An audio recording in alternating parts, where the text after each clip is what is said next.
Hello, we're doing a Terry's Take on My Friend's Little Sister Has It In For Me, Volume 3. Um, Now, I covered this series before it actually got picked up for localization from J Novel Club. So this series is now officially being produced by JNC. Um, I believe the pre-pubs are up to Volume 4, so this just came out Volume 3, and we did read through it. So we're going to talk about Volume 3 today. We'll also talk a little bit about Volume 2 since I didn't actually cover it, but we'll just cover that, hopefully, very briefly here. So, again, Volume 2, this came out a little while ago. Volume 2 focuses on I would say it focuses on a lot of characters, which is kind of why I didn't want to cover it. It's kind of all over the place. Whereas this last volume, the volume 3, is very much honed in on, I would say, two characters. And sure, Mashiro is involved in volume 3, but I'd say the majority of volume 3 is like Sumire, Iroha, maybe a little Aki development too. Oops. But volume 2 is very much all over the place. Obviously, you get two brand new characters, and kind of a third with Iroha's mom, since she wasn't really a character in Volume 1. We've kind of always known Iroha's mom. I think there's always been a hint that Iroha's mom was, like, anti-entertainment for, like, some reason. Like, maybe she was in the entertainment business or something like that. Like, I think there was always that kind of hint. And Volume 2 and Volume 3 start to kind of push her in that direction, like that she's involved in the entertainment world, that she's maybe watched and seen, people that have, failed. And so maybe she doesn't want to see her kids follow in that same direction. But anyways, we're getting ahead of ourselves a little bit. She's the third character introduced. The other two characters introduced in this volume, Otoi and Midori. So Otoi, let's start with Otoi. I wish I had a picture up here of Otoi, but unfortunately I don't think she's on any of the covers yet. Otoi, she is the recording studio manager.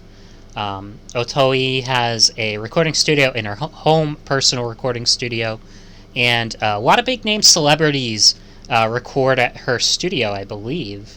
Iroha gets kind of the privilege to record in her studio. Otoi is basically like an up-and-coming in that kind of like music industry, recording industry business. She's just a recorder, though. People just go to her to get really good quality sound recordings. And somehow the Fifth Floor Alliance has, gotten in good with her. The big thing that Otoi needs for payment are suckies. Yeah, suckies, lollipops. And that's her big payment, along with cake or whatever other sweet she desires. And she'll be pacified, basically, by that and allow Iroha to record. For Otoi, it's actually kind of a thrill to have someone as talented as Iroha record in her studio. And Iroha sees Otoi as kind of a big sister figure, and we see that play out in this volume. So, big thing that happened at the beginning of this volume, Mashiro, they're dealing with Mashiro's confession from Volume 1. So if you read through all of Volume 1, at the very end, Mashiro sends a text message to Aki, and Iroha and Aki both read it together, and the text message basically says, that she's in love with Aki, in, no uncertain terms. But it's a text message, so what I thought would happen was, Aki goes to school, and he sees Mashiro, and she's very much the same Mashiro he's known in Volume 2. She's very much the same Mashiro, this silver-haired, cold girl who doesn't want to talk to him in class. As much as they are a fake couple in the story, they really aren't that lovey-dovey until, Volume 3. But yeah, in Volume 2, she's very much, just kind of mean to him and ignoring him in class. But over text message, she's answering him. And it turns out that it is actually her answering his messages and acting sweet on the phone. She's sending him like sweet messages over the phone because that's what she's comfortable with doing. She's a little embarrassed about the whole thing. And Aki's not ready to confess to her or to admit to her whether he likes her or not.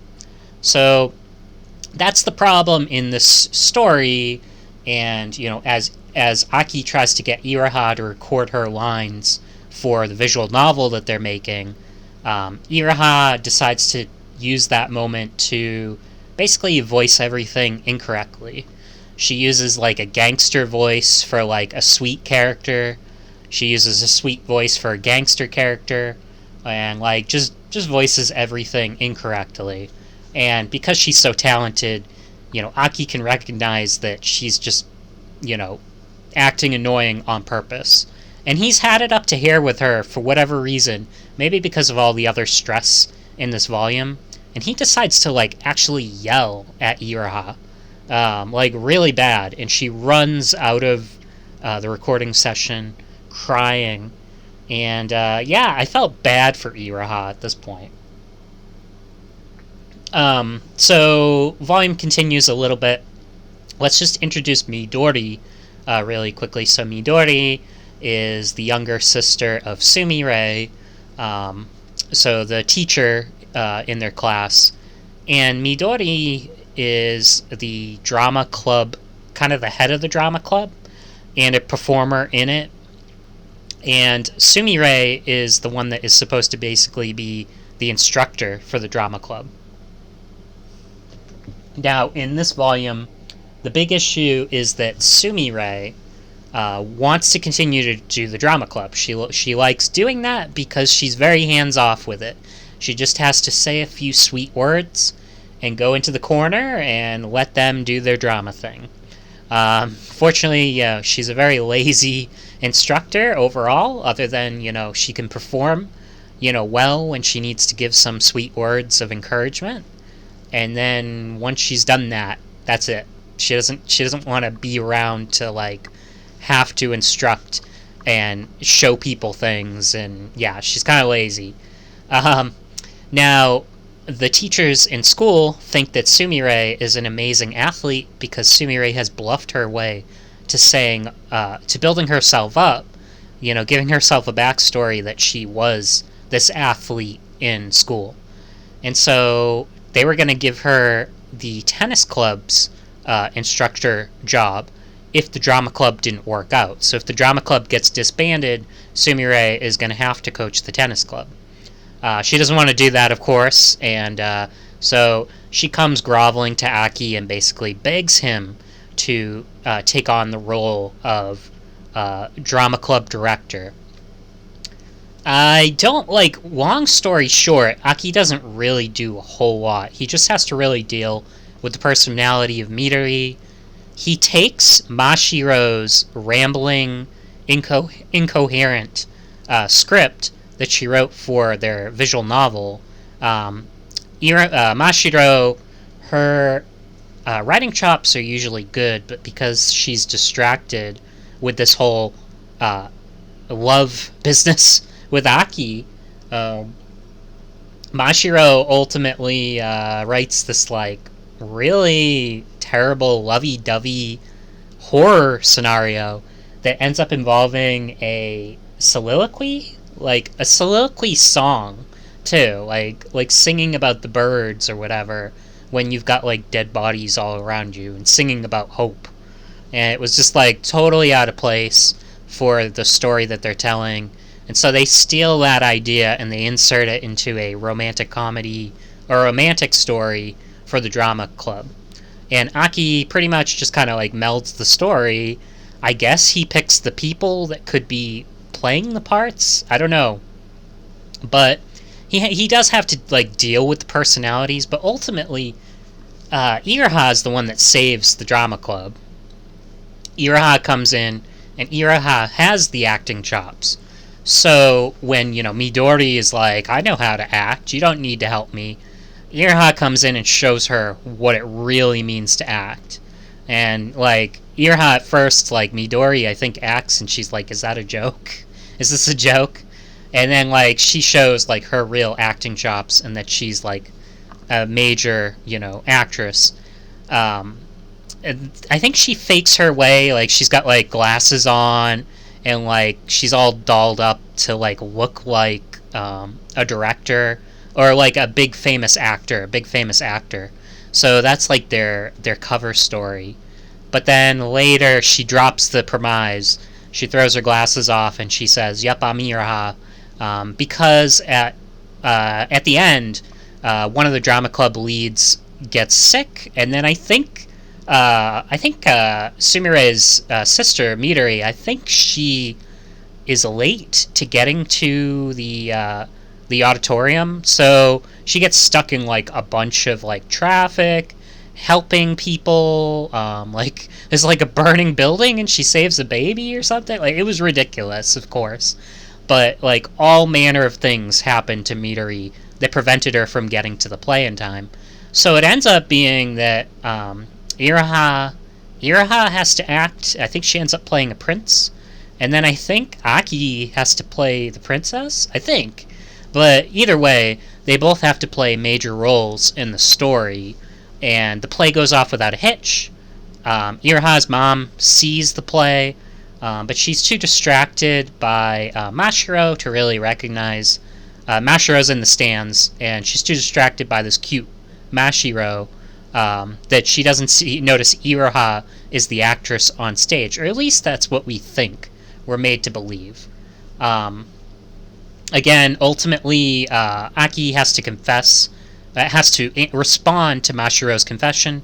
He does that and lets her down, and basically says, "I'm focused on the Fifth Floor Alliance.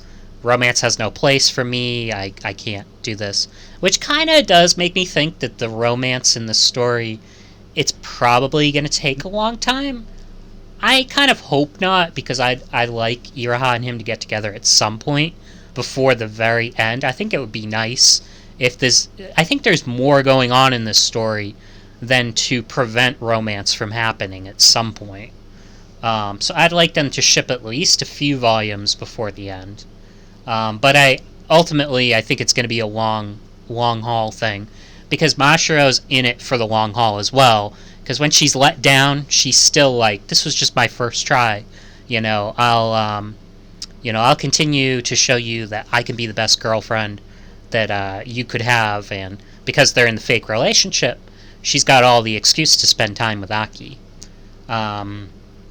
Iraha, kind of learns that Aki put Mashiro's feelings aside and, ultimately wanted to continue with the Fifth Floor Alliance and didn't want to break up the band, and that was kind of the reasoning for why he let her down. And Iraha accepts that, even though that's not what she wants to hear. She wants to hear him treat her like a woman.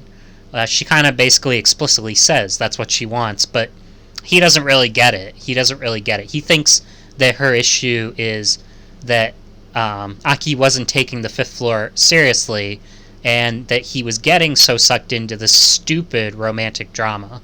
So he puts the romantic drama to the side for the club, and she'll accept that answer for now. So again, that was pretty much Volume 2 in a nutshell. I know that was a lot, but I just wanted to get that out ahead of the actual review of Volume 3, so we can kind of dive into 3. And 3, we're probably not going to be as in-depth, actually, as this, because we kind of just want to go over what it is without spoiling too much. So let's jump into 3. So again, here are the characters we're going to be dealing with: Akiteru, Iraha, Mashiro. So Akiteru, he's our main character. He's the focus character. We'll see him, I think, coming up in a few screens. But yeah, Aki, he is the leader of the Fifth Floor Alliance. He's the director of the Fifth Floor Alliance.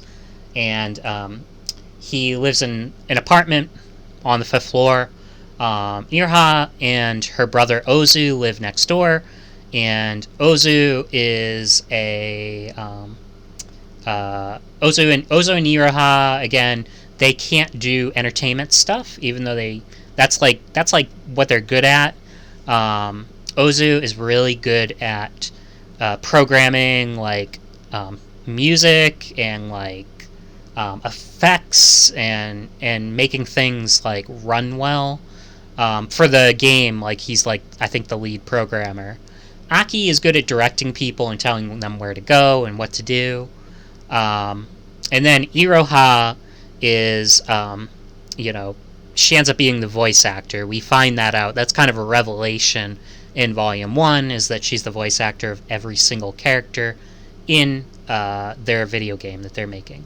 Mashiro, obviously, we find out at the end of Volume 1 that she's a writer and that she's writing the scenario for the game. But none of the other characters actually know this fact.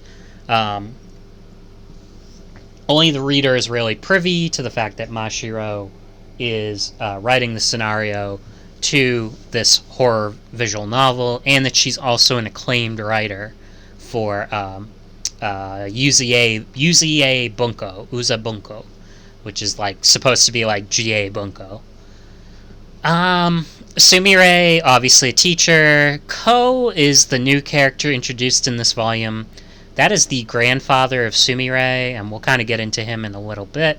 But essentially, Ko wants Sumire to get married. At the end of Volume 2, that was a big thing that happened at the very, very end of Volume 2. Sumire confessed to Aki that she wanted to marry him. But it wasn't really a confession, more of a proposition. Because Sumire, if she does not have a fiancé by the time she's like 26 or something like that, she has to get married to someone of Ko's choosing. So if she doesn't prove she has a real boyfriend, Ko will pick her husband for her. It's a pretty terrible situation. Arranged marriage. And in her family, teacher-student, we'll see this later, I might talk about it later, but teacher-student isn't seen as a bad thing in her family. It's pretty messed up, but yeah, like, true love is true love for them. But you do have to get married by the time you're 25, too. It's pretty messed up. But let's keep going with the characters. So Otoi will appear in this. She has a very nice scene. Maybe I'll just talk about it briefly, but it was pretty much just kind of like, suggesting to Aki that he, pay more attention to Ira, and her, affections or whatever. But like, I don't know how she presented it, but it was basically like a lot of that, and basically just saying to Aki, you have to protect Iraha from, the entertainment world. Like, you're the one that's got to protect her.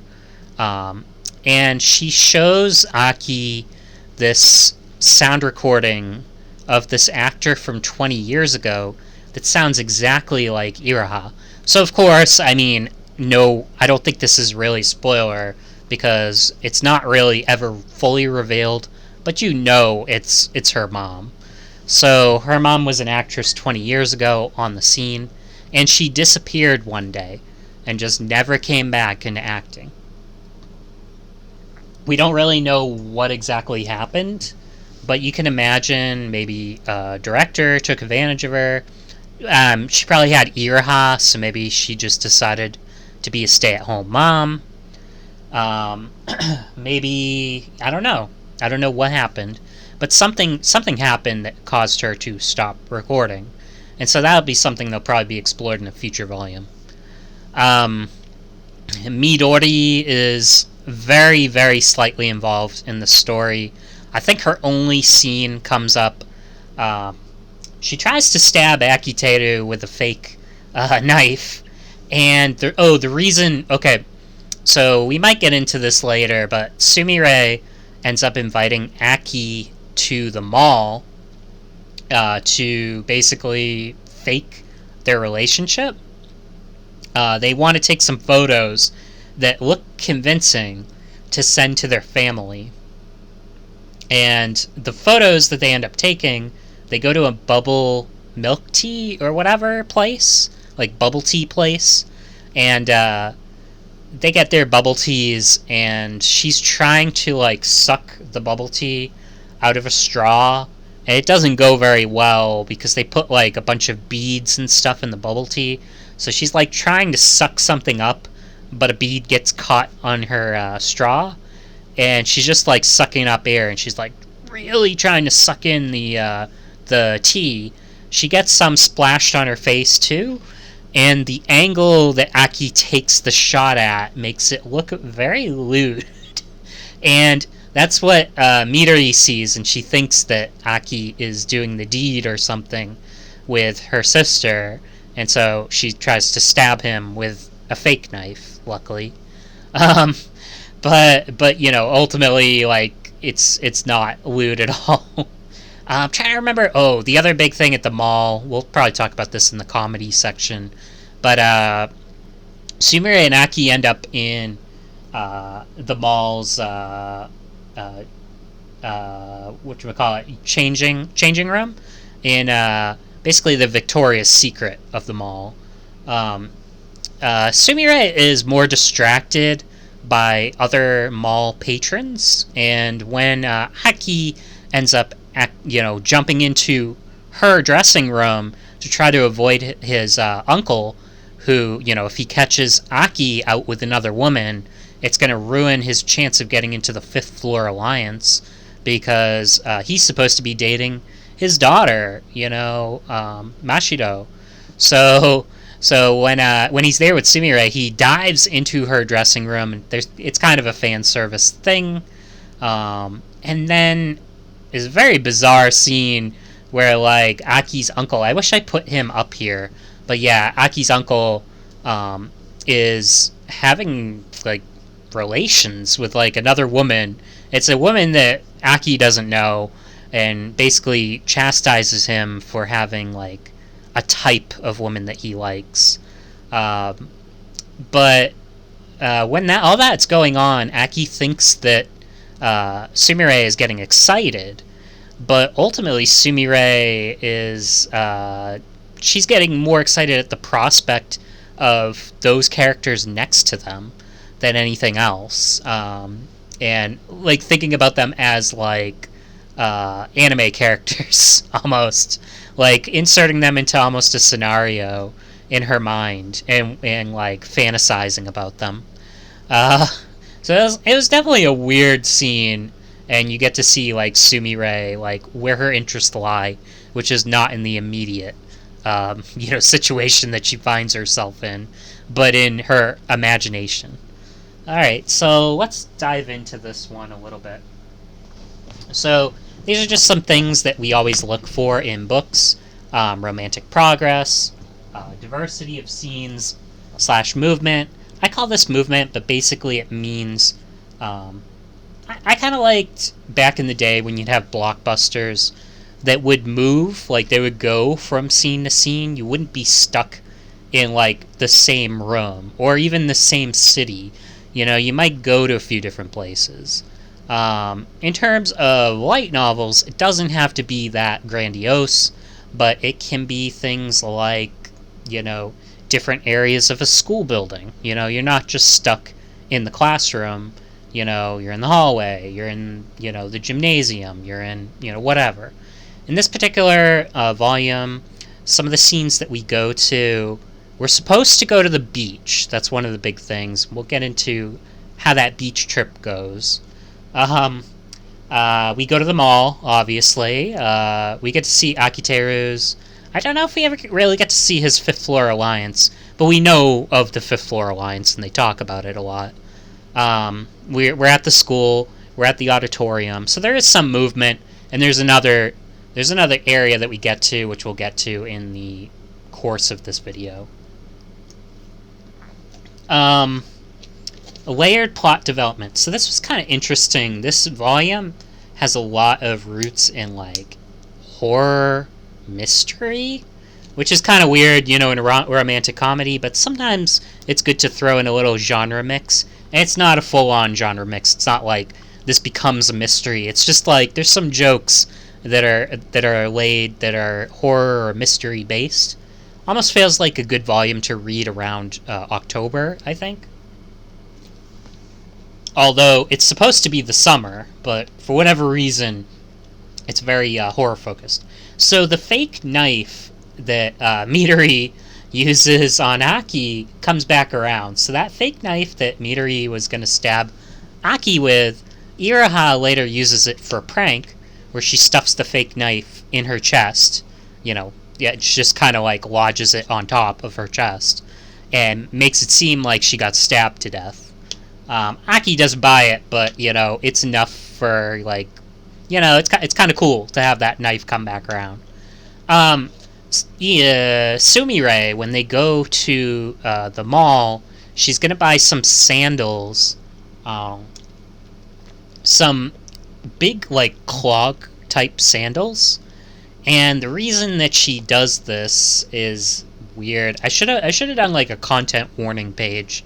I usually do, but she was worried that men would take advantage of her if she looked short for whatever reason. She thinks she has to look domineering to feel domineering. She has to look tall and domineering. If she looks short, she thinks men are gonna not just take advantage of her, but do something to her. Her imagination comes from, of course, all her shoujo and josei books that she's reading, where that kind of thing does happen in those books. But yeah, it was just nice. So those sandals come back around. Later in the story, a character ends up using those sandals to fake their height. So I thought that was cool. I thought that was cool how those came back around. Ko repeats a similar phrase to Sumire. Basically, Sumire at one point, she's talking with Aki, and they're talking about the age gap. And Aki's like, this age gap's way too high, and Sumire's like, love is love, or whatever, back in the day, people used to get married at 12, or something like that. And then Ko repeats the exact same phrase, and Sumire has to attack it. It's very funny, the way it's presented. Mashiro not answering Aki and Ko's messages, because she wasn't... Oh, okay, yeah. So Mashiro, early in the story, Mashiro is all worn out this volume. She's very lovey-dovey with Aki in the early going, but then at a certain point she just gets worn out. At the auditorium, she ends up falling asleep right on Aki's shoulder, which is something that Iroha ends up attacking her for, or attacking Aki for being such a lovey-dovey couple when she's giving a speech, as everybody's, of course, basically heading off for the summer. It's, summer breaks coming up. So they're all in the auditorium listening to the class representative, who is Iroha, speak, the first-year class representative. And she points out, Aki and Mash, and she basically points out couples that aren't taking things seriously, that you need to be serious even over the course of the summer, or whatever. You need to make sure that you're, keeping up with your studies or whatever. But it's all, of course, just to get at Mashiro and Aki. But Mashiro's exhausted. She's literally just sleeping, because she needs to catch some shut-eye. Whatever is going on with her, whatever's stressing her out, is causing her to do this. And we find out later that she's locked away with her editor. And we'll kind of see that later in the slides, probably, too. So it does have a plot that makes you feel a little something, but it is also, I don't know, it was a weird story. I definitely want to read the ending again. There's some scenes between Aki and Iroha that are romantic based, probably the most romantic that it's gotten since volume 1, but there's still, it's the kind of romantic progress that they can easily reverse. It's the kind of thing, that they can easily have a few lines, they can have a character interrupt. It kind of is left, this volume is left on a cliffhanger, but the next volume, one of the characters is just going to interrupt it. They're going to forget about this scene.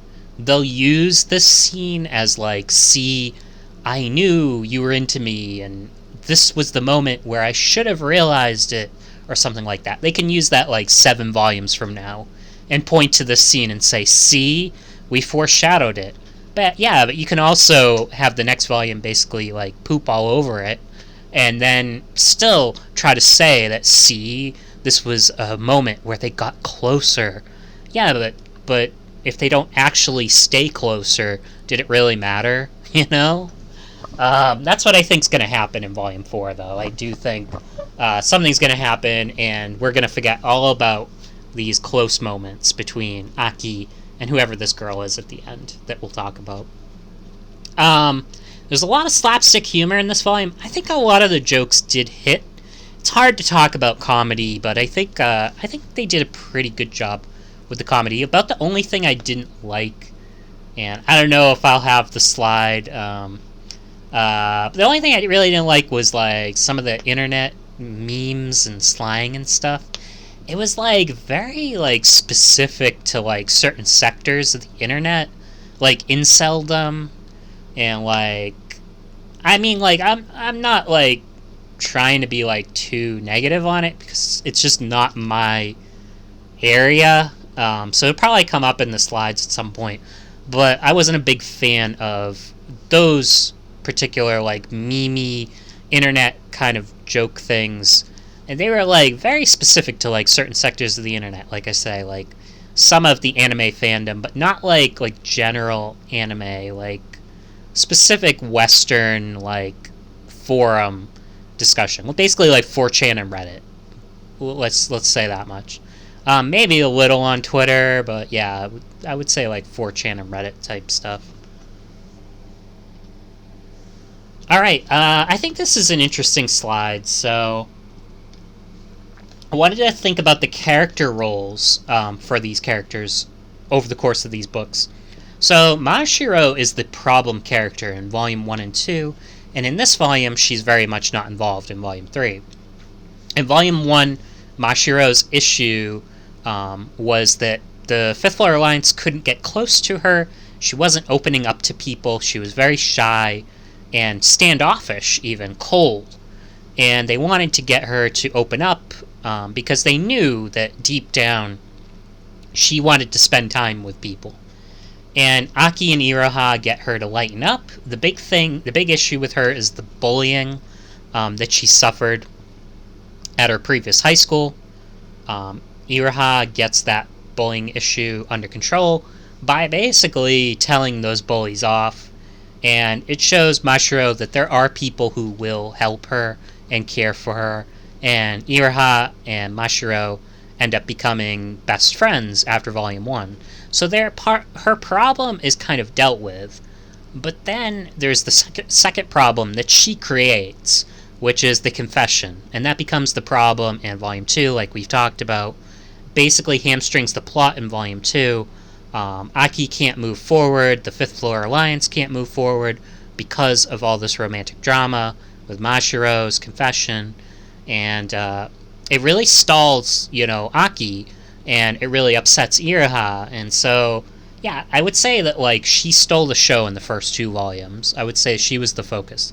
Volume 2, definitely, Iroha was not even close to the focus. Like, certainly, she had a problem they had to solve, but I wouldn't say there really weren't that many like actual romantic scenes, more like problem scenes, and figuring out kind of a solution to the problem, but kind of also tabling the issue.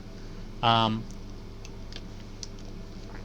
Sumire ends up being the guiding force of Volumes 2 and 3, so where Mashiro had problems they had to solve, Sumire also has problems they have to solve, but I'd say more of a guiding force, where in Volume 2, Sumire's got the issue with being an instructor for the play, or drama club, and them having to solve that issue for her with the drama club, or else, she won't be able to perform for the Fifth Floor Alliance. She won't be able to draw for them if she's too caught up with all this other work.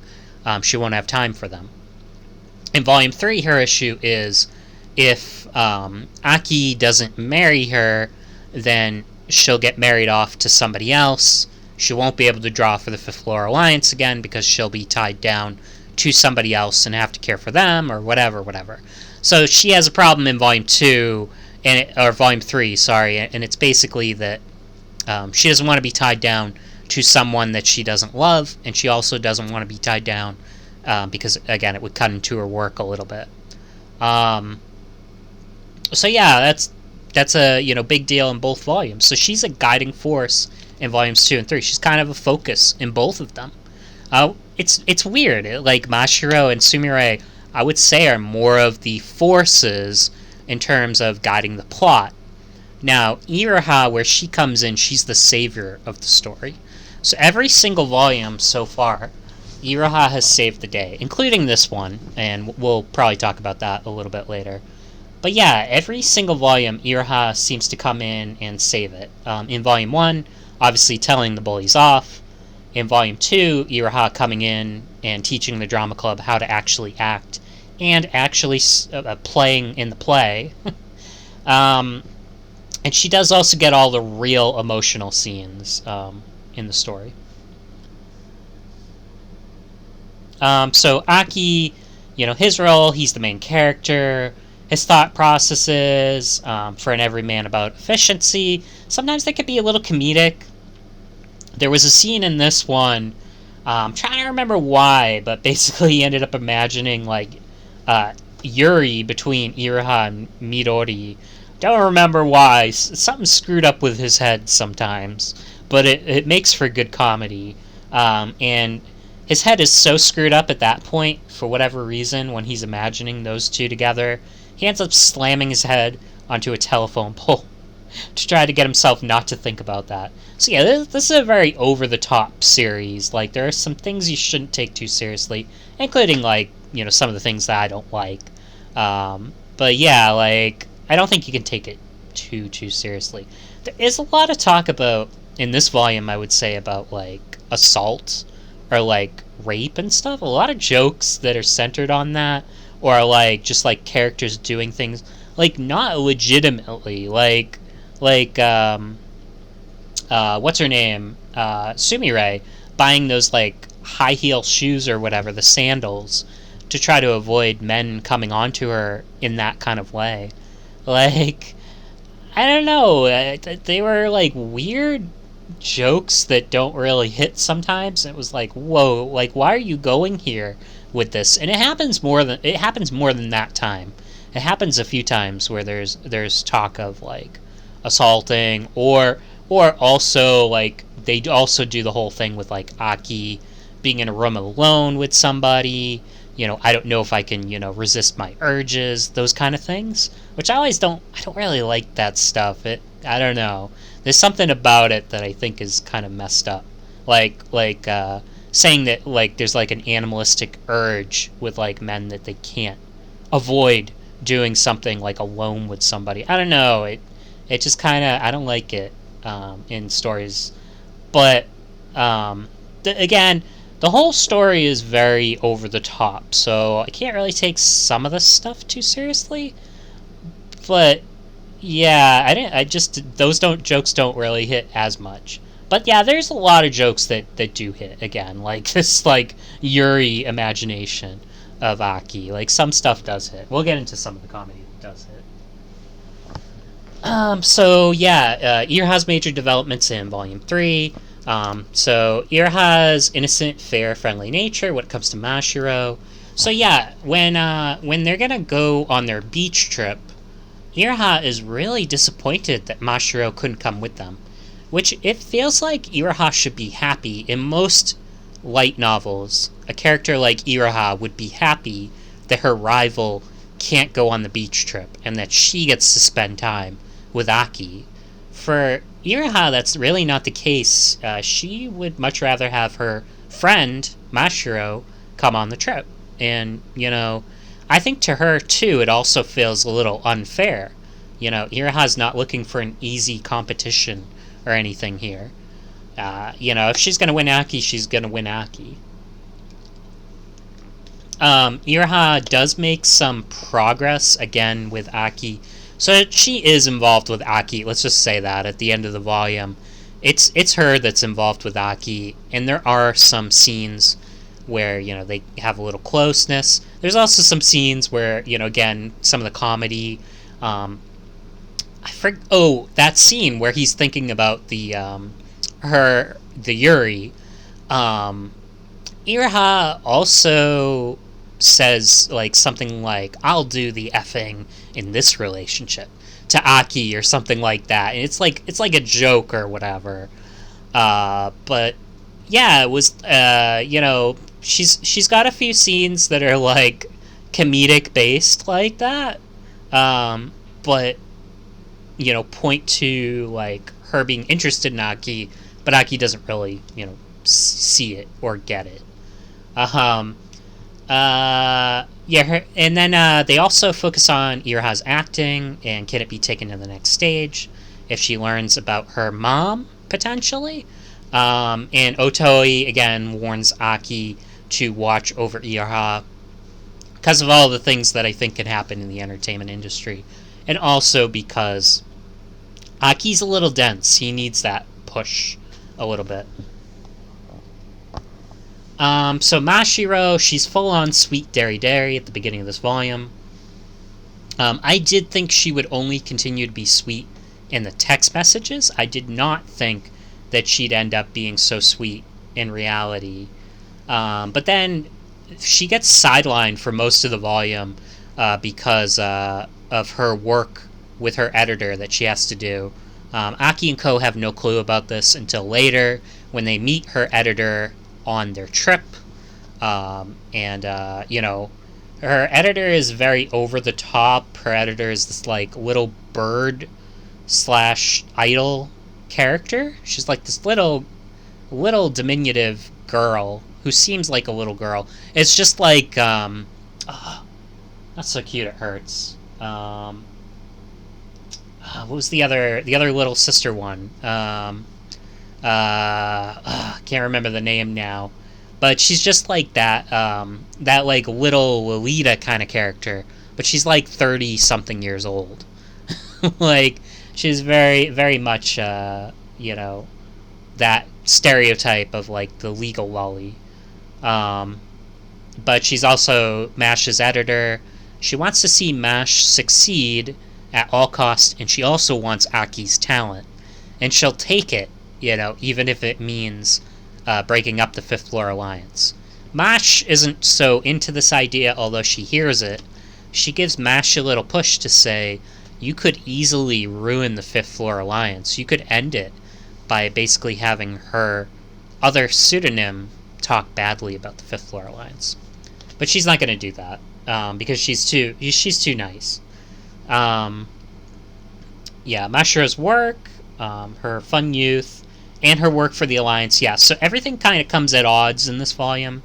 And this leads to some writer's block for her.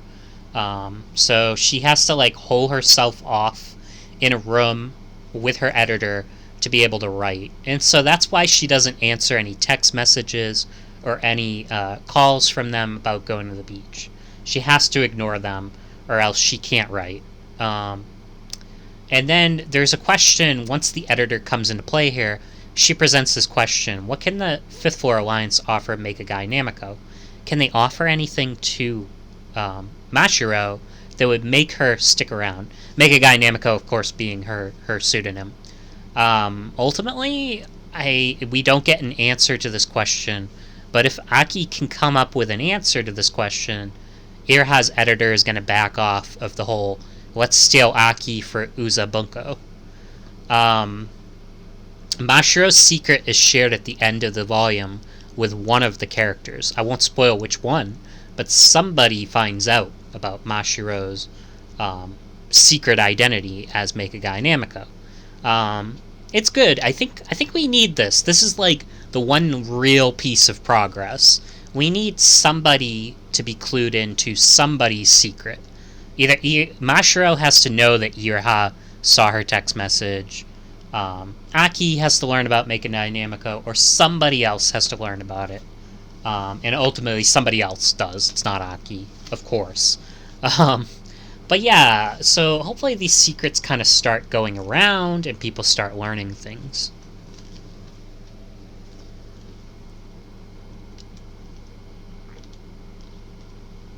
So Sumire, her big developments, She asks Aki to marry her at the end of Volume 2. Volume 3 starts with a cold open and some confusion. So yeah, Volume 3 starts with like basically Aki explaining to Ozu that Sumire confessed to him and that he's ultimately accepted her confession.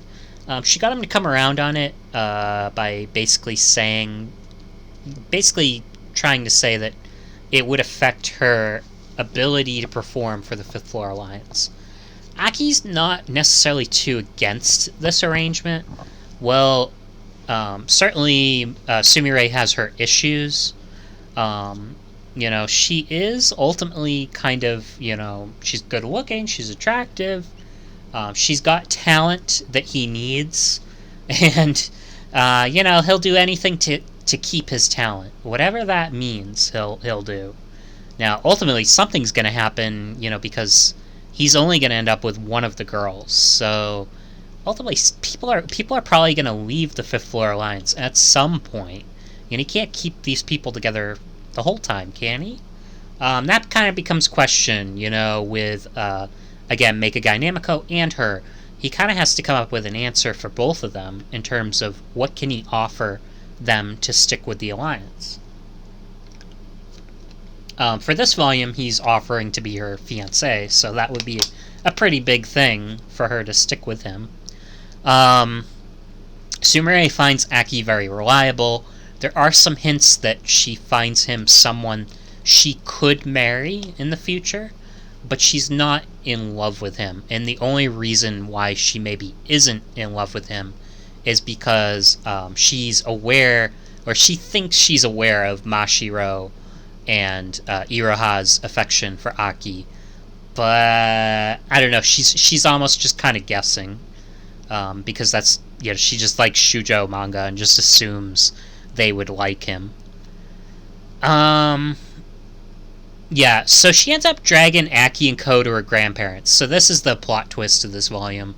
The beach is a lie, and when Sumire is driving them all to what they think is going to be the beach, everybody falls asleep in the car but her, and when Aki wakes up, he thinks he's going to see, the calming beach, but what he sees is this, big forest scene, and these old houses, and he finds himself in a village that's not too dissimilar to the creepy villages from his visual novel video game that they're making. And it turns out that it's her grandparents' place. It's basically where her family raised her. And her grandfather, Ko, wants to see her carry on the tradition that their family has for centuries, which is to get married at a young age, to have babies, and to be teachers. If you marry into her family, you have to become a teacher. You have no choice. And she had to become a teacher. She had no choice in the matter. It's like some kind of order from the shogunate or something like that. Their family used to be ninjas or spies or something. It's ridiculous, but the shogunate, when the age of the spies ended, he ordered them to become teachers for all eternity or whatever. And to honor him, they just keep becoming teachers. Now, Aki has an idea in this volume to basically try to find some dirt on him, and this is going to continue into volume 4 because we haven't gotten the answer yet. But there's some dirt that he thinks he can find on Ko that will basically show he's not always following the teachings 100%. One of the things is he thinks that Ko is kind of a lolicon, so they're going to try to find some lolicon literature in his house.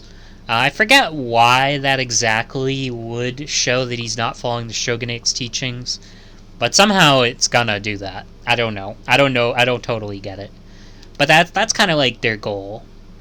And ultimately they do trick Ko into thinking that Sumire and Aki are gonna go together to the shrine and perform this ceremony, and you'll kind of see what they're gonna do. They have a plan. Aki has a plan.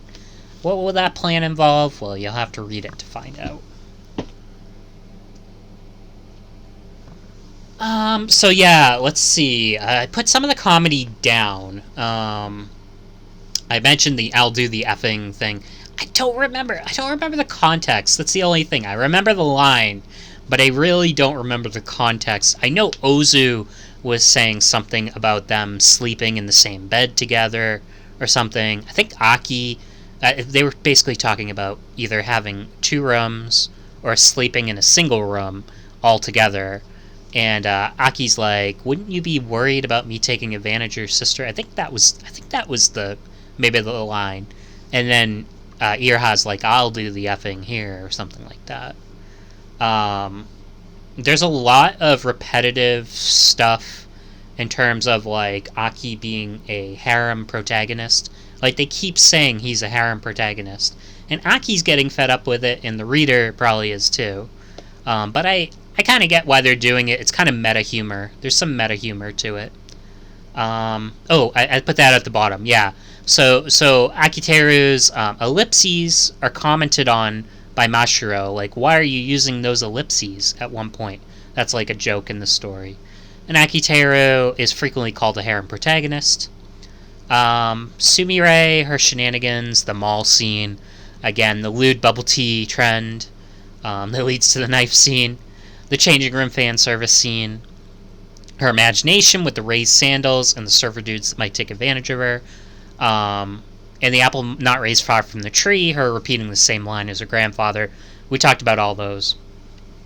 Mashiro's editor's quirks, the bird noises, the legal lolly, the nefarious schemer. We talked about those. Otoi, she has the most tired jokes in the book.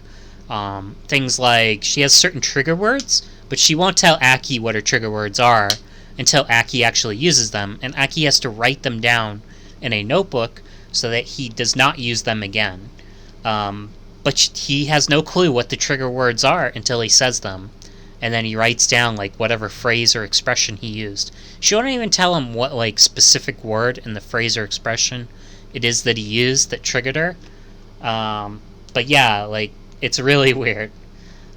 She also, we talked about the suckies that she needs, the sweets she needs to be able to perform. There's a scene, I'm trying to remember what it is, but she bounces an object. Oh, you know what it is?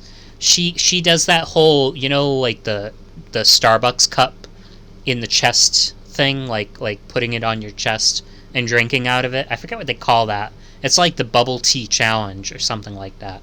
So she puts a bubble tea there, and Aki's like, that's like a meme, right? That's not like a normal thing people do. And she's like, well, why wouldn't I do it? And like, there's a lot of comments again. I don't know if I put the count later, but the amount of times they mentioned somebody's chest was a lot in this volume. But she ends up bouncing this cup off her chest into a wastebasket, and it's like obviously over the top and ridiculous. So that was one of the jokes that she had. And then her sleepiness in school is just like they see her sleeping during the closing ceremony. Mashiro has an excuse to fall asleep. Otoi, maybe not so much. She's not working that hard.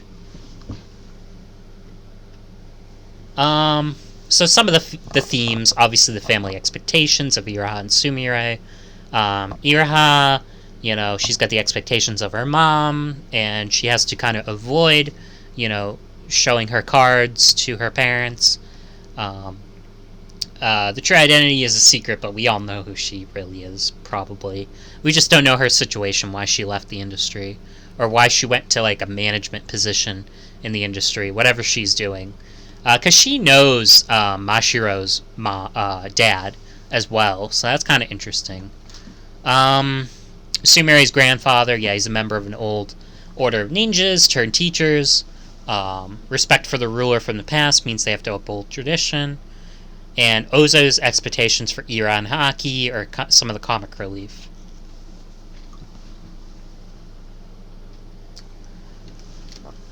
So another theme, the lies you build. So the big message in the story about lies being something you can't continue to build up. Aki lying to himself half the time about Iraha. Like, in Volume 1, he has that whole thing with, like, the orange juice or whatever it was, where he's like, well, I like orange juice, too. It was like tomato juice. Like, how many people really like tomato juice? Iraha likes it, and Aki likes it, but I think he stalks it for Iraha. And there's some other things in this volume where he basically lies about, like he thinks Iraha looks good. There's a part where Iraha goes to his apartment and fakes being a ghost and scares Aki half to death. And Aki was surprised by the ghost thing because he thought what he was going to see when he opened the door was Iraha trying out a swimsuit. Basically, based on what Iraha had said to him from behind the door, that's what he thought was going to happen. And Iraha uses this to, like, her advantage to, like, get at Aki and get him to admit that he wanted to see her in a swimsuit. Aki admits it, but he also tells a lie that he only wanted to see her in a swimsuit because it would be reference material for their new video game that he could tell to Sumire for the character designs. It's BS. Let's just say that much. He finds her attractive. Like, outside of her personality quirks, he finds her physically attractive. Aki carrying on fake relationships to help his members remain independent. Yeah, so Aki is building up all these, like, false identities, false narratives. I'm going out with this girl. I'm a fiance to this girl.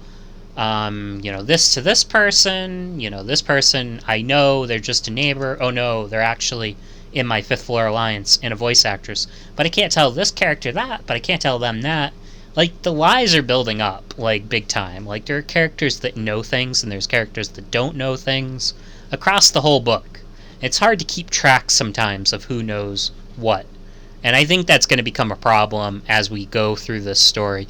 So at some point, there's going to have to be some things exposed. I liked that Iraha had her big coming out party in Volume 2 when it came to acting on stage. So the only one that really doesn't know she's an actress is apparently her mom, maybe, and her family, but everybody in school knows she can act, so. Mashiro's lie coming close to reveal.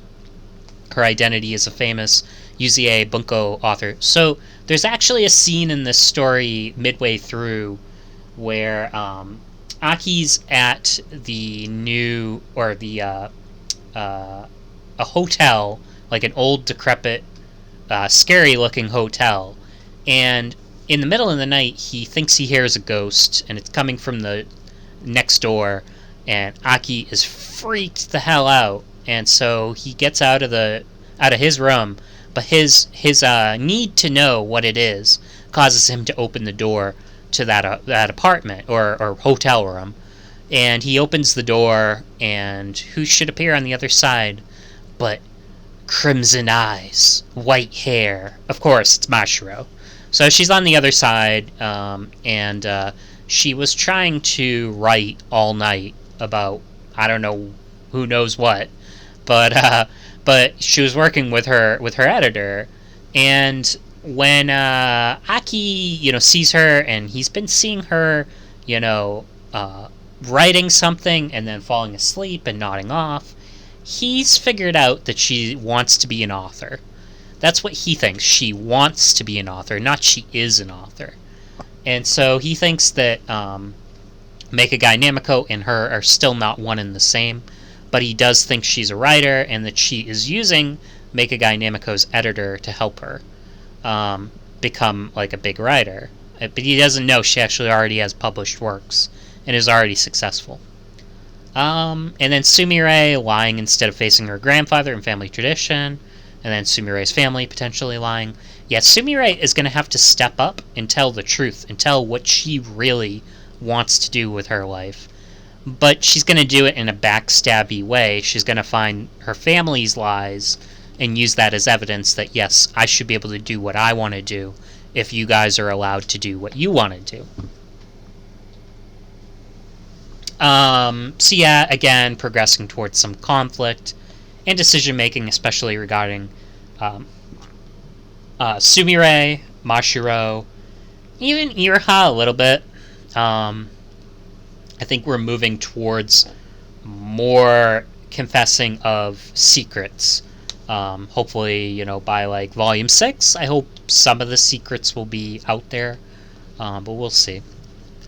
Keeping the focus on only the major 3 harem members was nice, and really only major 2 harem members for most of it, Iraha and Sumire, and even then it was more focused on the comedy. Iraha's precocious pranks and the focus on the ghost mystery element was nice. And then the anime-like descriptions of a character's countenance, that was kind of neat, like Mashiro's scene where she's like visibly furious about something. I think she was visibly furious about learning about the engagement that Aki had with Sumire. And I think there's a few scenes like that. I think she's visibly furious when she learns about the engagement. And then she's even more furious when she learns that Aki's going to go through with their whole ceremony in this like mountain village. There's like this ceremony where you're supposed to go to like a secluded spot with the one you love, and anything you do in that spot will be like, it's like going to like Vegas. No one will tell, no one will see. You can do whatever you want. And yeah, she's upset when she finds out that he's going to go through with the ceremony, whether he actually does something or just sits on a bed for 9 hours. We'll see. That's pretty much it. I didn't really want to get into the stuff I didn't like slide. I already kind of talked about, I don't really care for some of the internet slang that comes from certain places on the internet.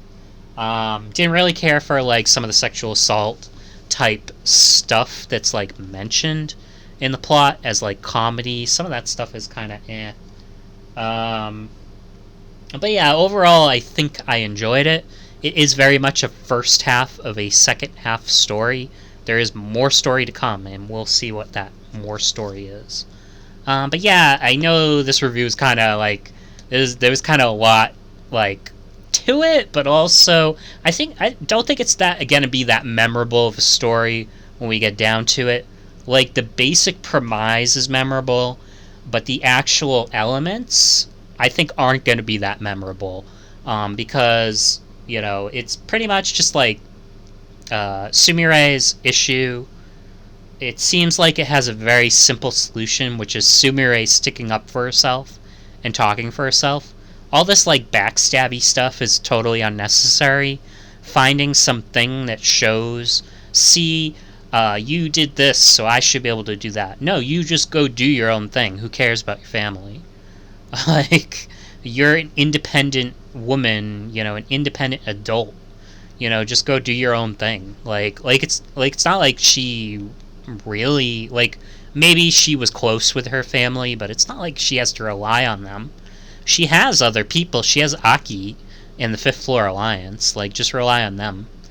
To some extent, though, like, Aki is proving how much people rely on him and how much he can be relied on. And it's making him more attractive, it seems like, for, like, in Sumire's mind.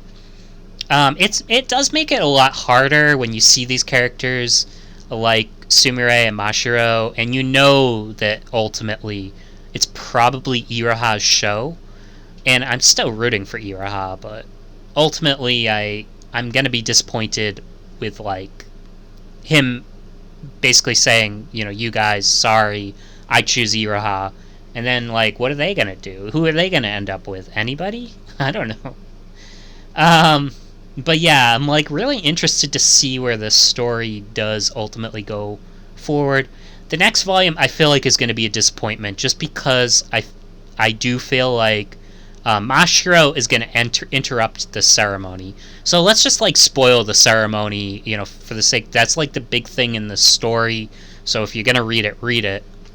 But the ceremony, Iraha ends up basically becoming Sumire. She subs in for Sumire. her father doesn't realize it because, or grandfather doesn't realize it because she's wearing those big, sandals that are like high heel sandals, and so Iraha looks taller. She's built similarly, I guess, in the rest of her body, so she can pull it off. She looks, similarly. As long as she has like a fox mask on. So they make it to the shrine where there's like a bed set up that they're supposed to do the deed on. There's like, it's really swanky, cheesy, terrible. They've got like condoms set up near it too. So it's really cheesy. It was really cheesy. And like pointed out, this is terrible. This is tacky and terrible. And I can see, basically they can see why anybody that went there had 100% marriage rate, because most of the people that went there, the mood was such that they did end up doing the deed and I guess getting pregnant, because all of the contraceptives had like holes in them. So it was horrible. Like, it's horrible. Well, but obviously this is such an over the top series that I can't take it too seriously. But Aki and Iraha, they go to sit on the bed just to sit there, but it's so like plushy and like soft that Aki, like, when he goes to sit on it, he almost sinks into it and he falls over, and Iraha falls on top of him, and she puts all her weight on him and is like, I wouldn't have come here if I wasn't prepared for whatever may happen, here. And that's how they end the volume, pretty much, is like, Iraha is prepared for this to turn romantic. Aki is like gulping, he's nervous, and he thinks that she might like him, but he's not sure. And so volume 4, almost assuredly, Mashiro and Sumire are going to come to break up this scene. I just can't imagine they're going to go through with the deed. That's not going to happen. I can't even imagine she's going to kiss him or anything like that. She could play it off like, oh, it was just the mood, or it was a prank, or whatever. I just don't think there'll be actual progress. But then again, with Mashiro's confession in Volume 2, I thought for sure Volume 3, or Volume 1, I thought for sure in Volume 2, Mashiro was going to say, oh, I didn't actually mean that, my account got hacked. Some other BS that would keep her feelings a secret. So we'll see. We'll see what happens in Volume 4. But I know this was been a long one. If this one does go up, yeah, it's been a long one. So thanks for bearing with me. Hope the next one, maybe there's a little more specific plot stuff. This one was a little more, I wouldn't even say meandering. It was just like not a whole lot happens. There's very much like this second half that is very straight shot. And it's very focused on the comedy, which is fine. I mean, that's what you want with a series like this. But it was good. I would say it was better than Volume 2, which was way too strung out. It had way too much going on in it, and lacked a little bit of the focus. This had a focus. It was just so small. And again, like the movement, I would say overall small. It has it, but once you get to the second half, there's not as much movement and not as much interesting stuff going on across the cast, at that point. So yeah, next time, we'll cover Volume 4. I also want to cover, I want to say Soul Press, Tentai's new book, the Ice Queen book. So I want to cover that next. So yeah, again, thanks for sticking with me, and have a great day. Bye.